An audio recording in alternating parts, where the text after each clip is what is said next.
God is good. All the time. All the time. God is good. Alakpakan po natin ang Panginoon. Ngayon ay dakilang kapistahan ng pagbibinyag sa Panginoon. Sasabihin natin, kapapasko lang, di ba? 30 years old bininyagan si Jesus. Bakit binyag na ngayon? Siguro gusto na ng mga kumpare na maging ninong sila at ninang. Ano? Okay, para may pakimkim naman. Hindi po ba? Hindi po yun ang dahilan. Ang pinaka-dahilan, siyempre maraming taon nang lumipas. So, bininyagan siya. Hindi po ba? Ngayon po natin ipinagdiriwang iyon para naman maidugtong natin ito sa Kapaskuhan. Ngayon nga po ang tapos ng Kapaskuhan. Bukas, ordinary time na tayo, panay berde na ang makikita ninyo. Pero susunod na linggo, balik ulit tayo sa puti kasi ipagdiriwang naman natin ang Santo Niño na likas na malapit sa mga puso ng Pilipino. Ngayon, tingnan natin ang husto, pagnilayan natin, bakit ba napaka-importante ng binyag? Naalala ko pati yung mga unang Kristiyano, kasi nung nagpunta ako sa San Calixto, yun po ay yung libingan ng mga Kristiyano. Kahit nang hindi mga Kristiyano, nung una pang panahon, may libingan sila, no? Bago pa dumating si Kristo. Kaso nung namamatay na yung mga Kristiyano at pinapatay sila, doon inililibing yung mga martir. So, kaya lang sa ilalim po yon ng lupa. Kaya kung pupunta ka sa ilalim ng lupa, doon sa bandang Calixto, sa Via Appia, mapapansin mo ang haba-haba ng nilalakad mo sa ilalim, may mga puno sa itaas, at pagkatapos may parking, may mga kalsada sa ibabaw, pero ang sementeryo, 6 na palapag mula sa ibaba, no? 6.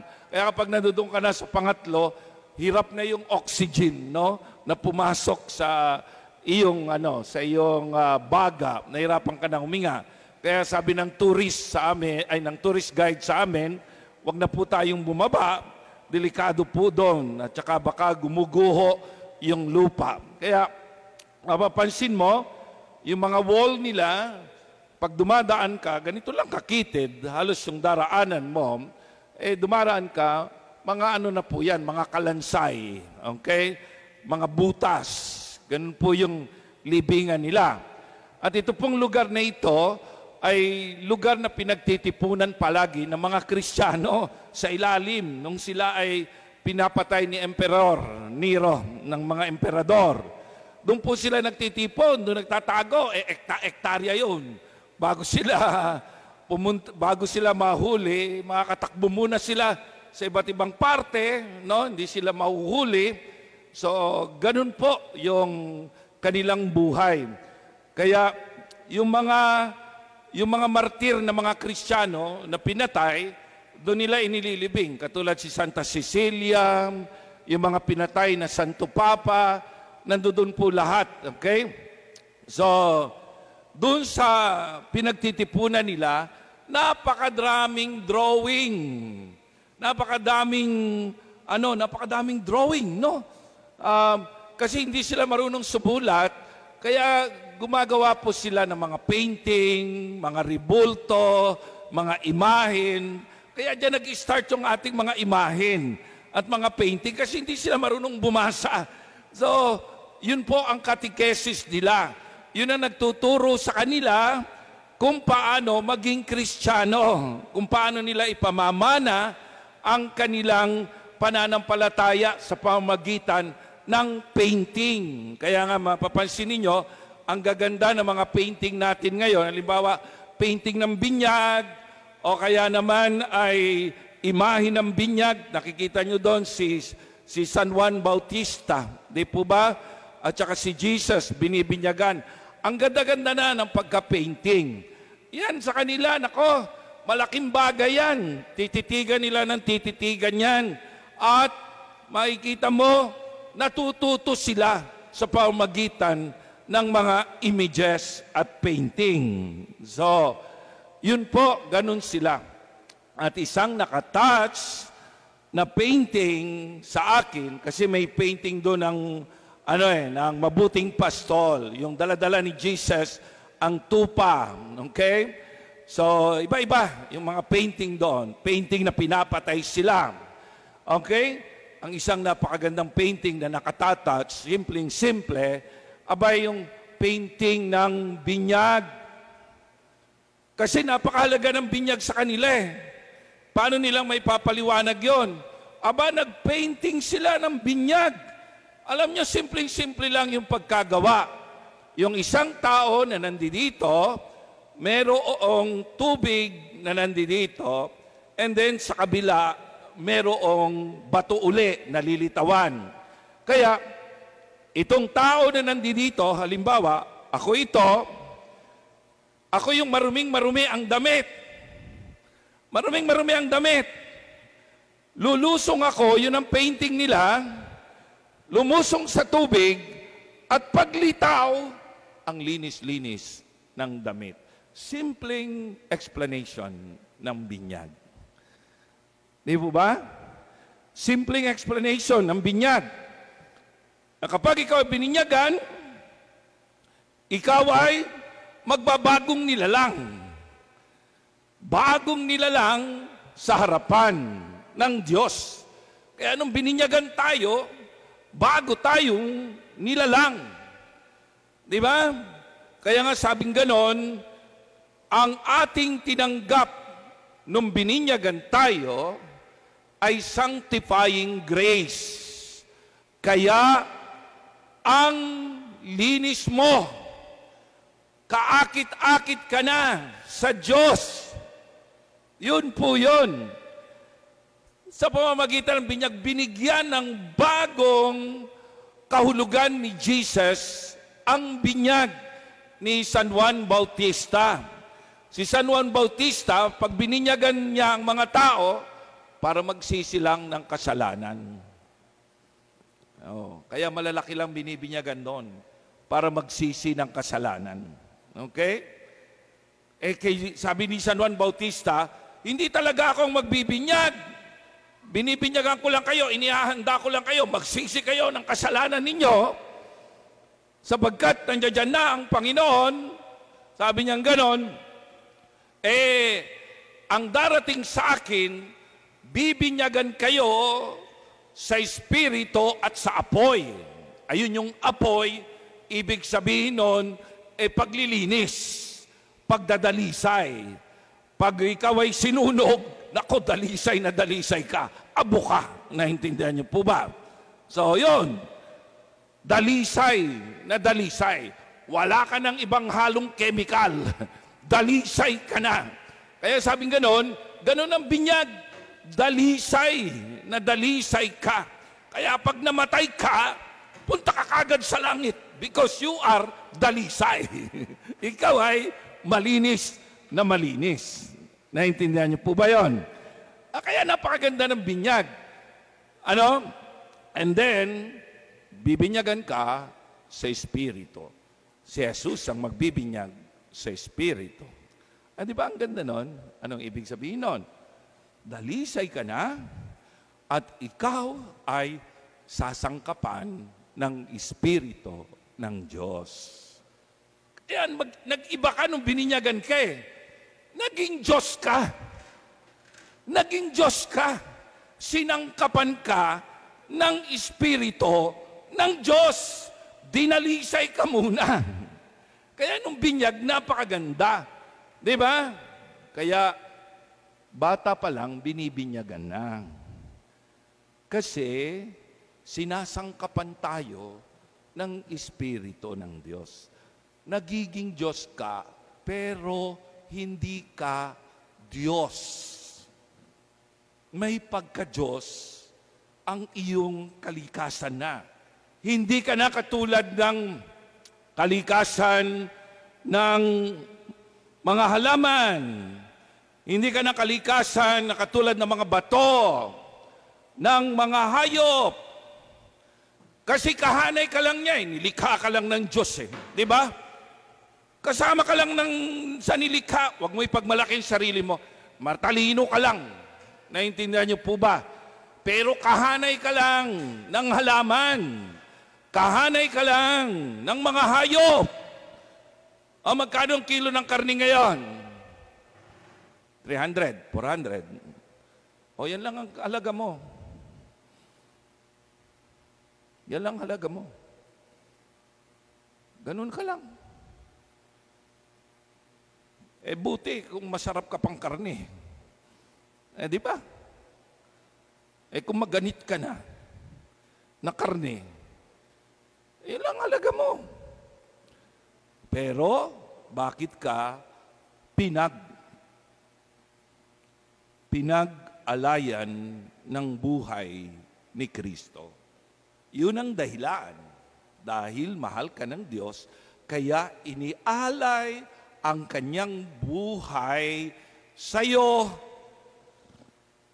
Dahil kapatid ka na, kapatid na tayo ni Kristo. Di ba? Kapatid na tayo ni Kristo. Yun ang gustong sabihin sa atin ng binyag ngayon. Kaya nga ang pinakasentro na misyon ng mga Kristiyano ay yung sinabi ni Jesus. Ano yung sinabi ni Jesus? Binyagan nyo sila sa ngalan ng Ama at ng Anak at ng Espiritu Santo. Hindi pwedeng binyag lang. Nakita mo ba ang Diyos? Ayan. Ilulubog ka sa tubig. O kaya naman ay anong gagawin sa'yo? Basta makita mo yung binibinyagan, ginaganon lang ng mga born again na pastor. Bigla na lang ilulubog na gano'n. Pakiramdam, binyag na siya. Malinis na siya.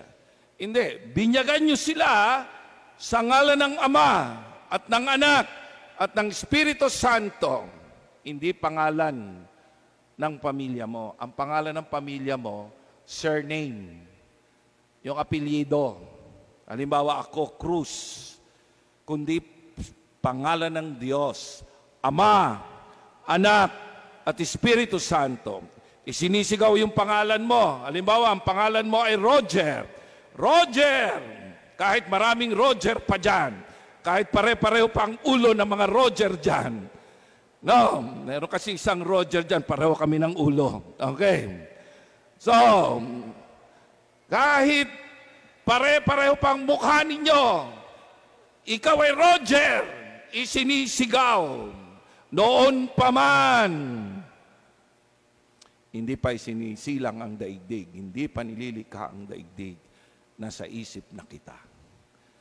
Totoo ka.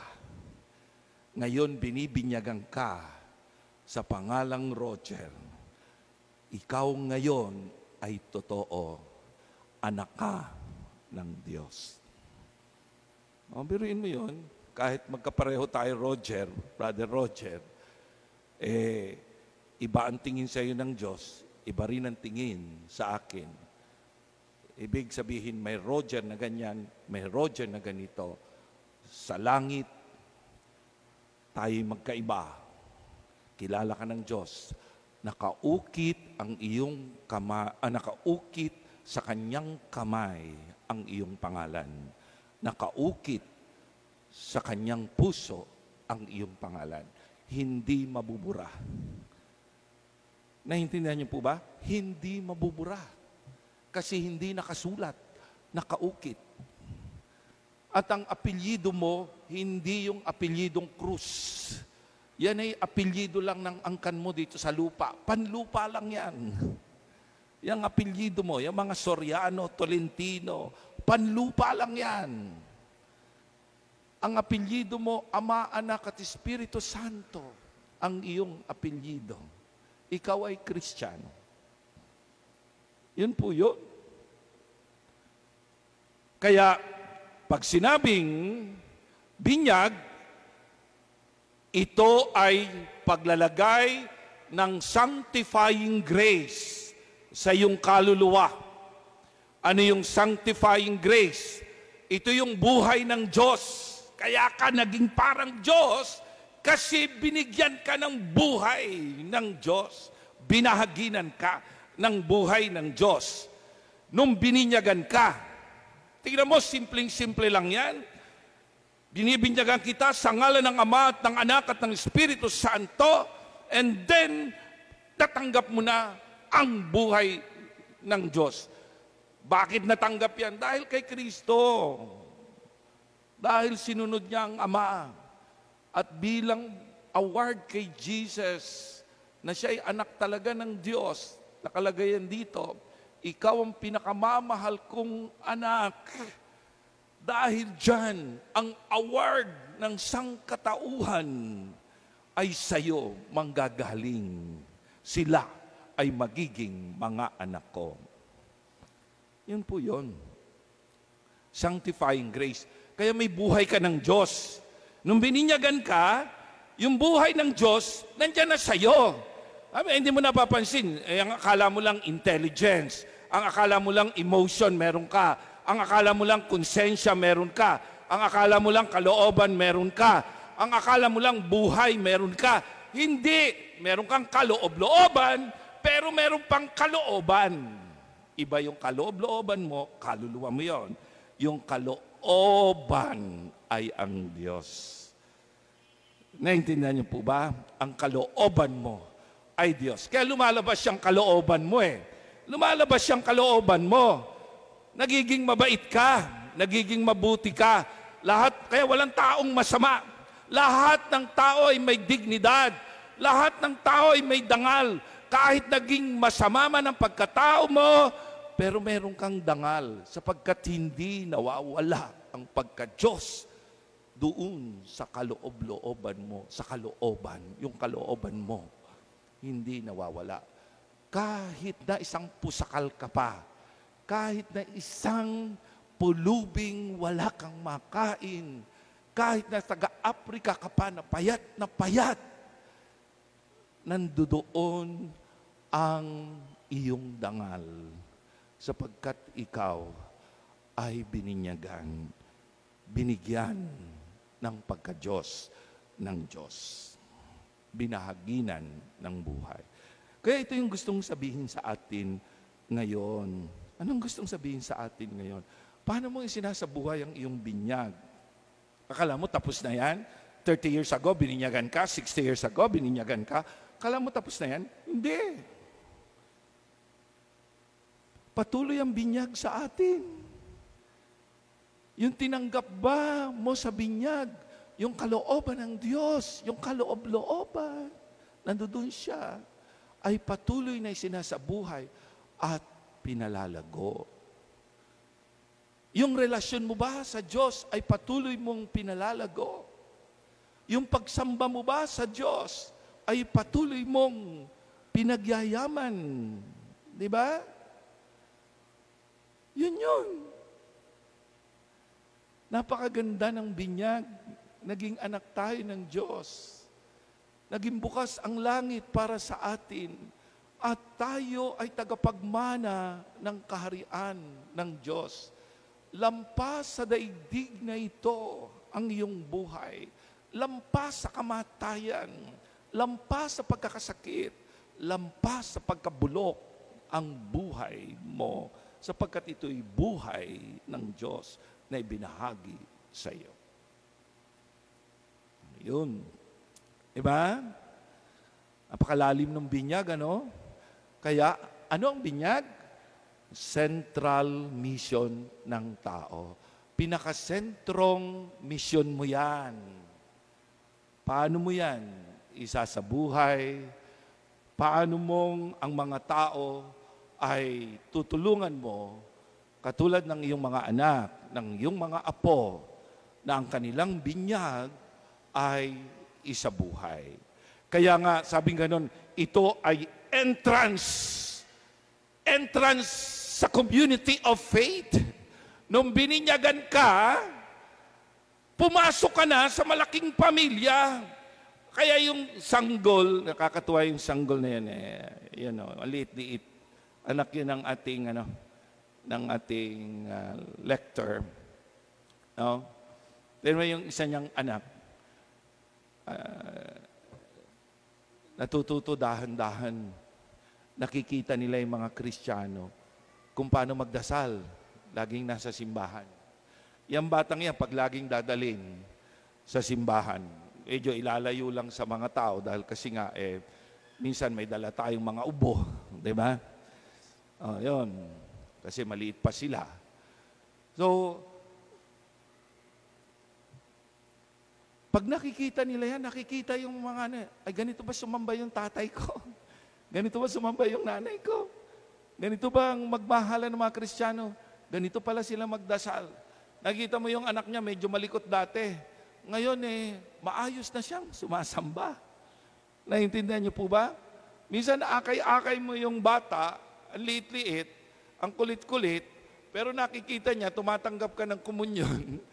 Tapos nakaganyan ka, nakikita niya. Tapos nakikita niya, nagbe-behave ka, behave din siya. Pag nakikita niya nakaluhod ka, nakaluhod din siya. Kaya bata pa lang dapat sinasanay na siya kasi party siya ng community nagsimula nung siya ay binyagan. Naintindihan niyo po ba? Kapag hindi mo dinala yan, hahanap yan ng komunidad. Komunidad ng mga barkada. Komunidad ng mga nagtitiktok. Komunidad ng mga may nagsusugal. Komunidad ng mga nagiinuman ng alak. Dalhin mo siya rito para matuto sa kanyang community. He has to enter to the community of faith. Kailangan niyang pumasok sa komunidad ng pananampalataya upang siya ay matuto ng kanyang pagsamba sa Diyos.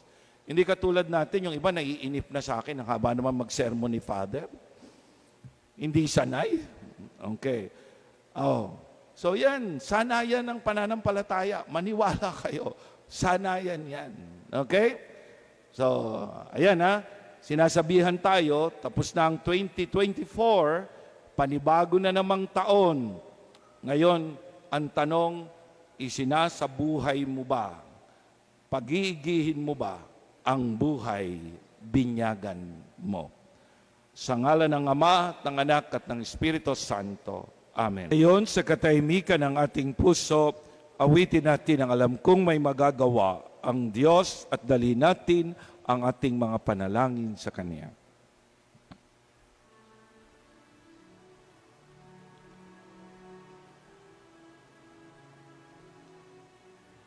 Alam kong may magagawa ang Diyos.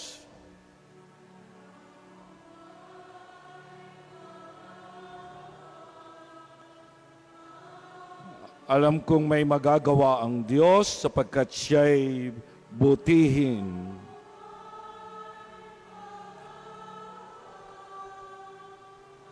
Kung ako'y magtatapat sa Kanya'y maglilingkod.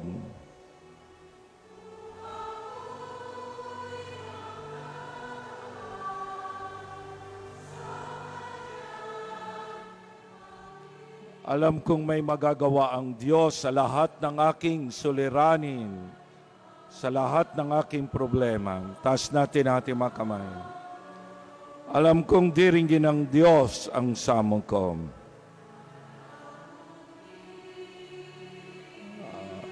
Alam kong diringgin ng Diyos ang samo ko sapagkat ako'y kilala niya.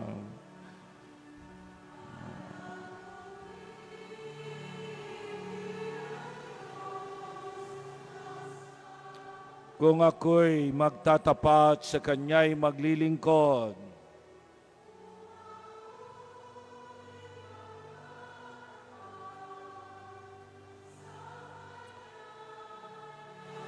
Alam kong diringgin ng Diyos ang samo ko sapagkat ako'y mahal niya.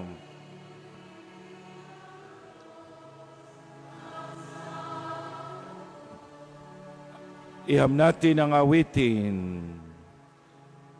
Panginoon naming Diyos, Salamat po, ginawa mo kaming mga anak. Binahaginan mo kami ng buhay na walang hanggan. Itinaas mo ang aming karangalan, ang aming dangal. Salamat po sa pinakamagandang ginawa mo sa amin sa binyag.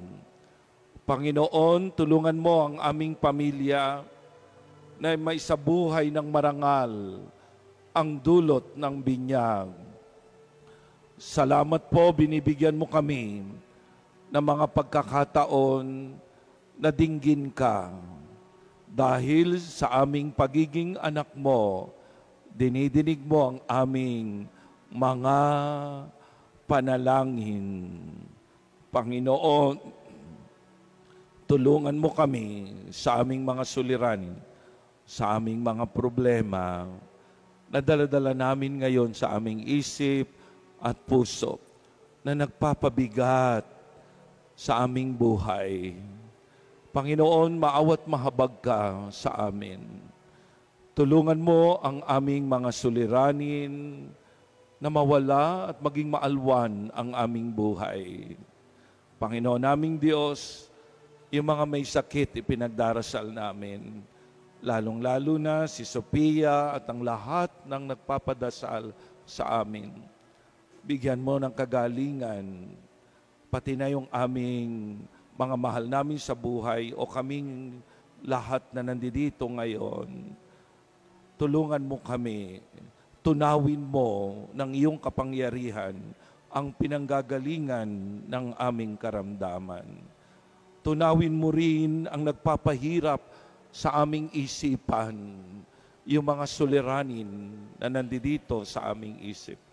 Tunawin mo rin ang nasa puso namin na mga mabibigat na dalahin ng damdamin. Salamat po, Panginoon. Hinarap mo kami bilang mga anak mo ngayon. Salamat po. Alleluia, alleluia.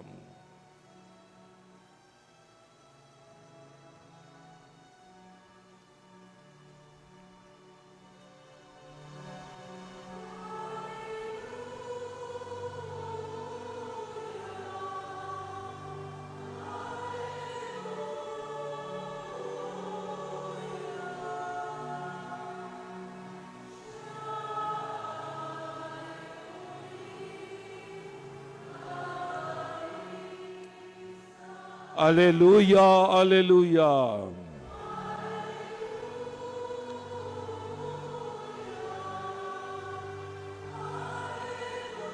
Upang tayo ay kunin.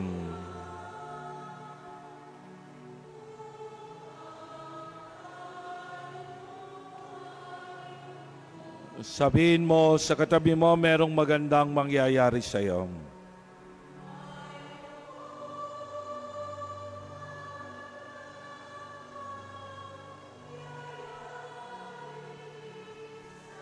Kung lalapit ka kay Jesus,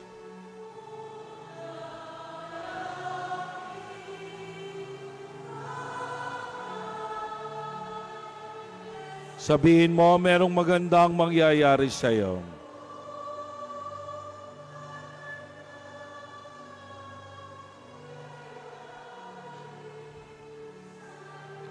Kung lalapit ka kay Jesus,